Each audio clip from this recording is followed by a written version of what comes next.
Kuya Kwen, hating gabi na noon, pauwi ako galing sa bahay ng kaibigan ko. Habang naglalakad, napansin kong may nakaupo sa gilid ng kalsada. Isang matandang pulubi. Dahan-dahan siyang nagtaas ang kamay at nagsabing, "Konting barya lang, iha."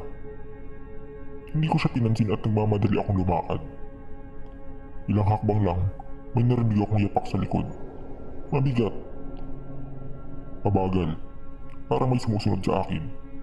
Lumingon ako at nakita ko nakatayo ang pulubi. Pero Kuya Kwen, hindi siya nakaharap sa akin. Ang ulo niya ay nakayuko pa rin.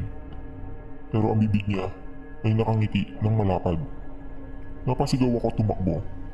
Pagdating ko sa bahay, sinigurado ko nakalak ang pinto at mga bintana. Humihingal ako nakaupo.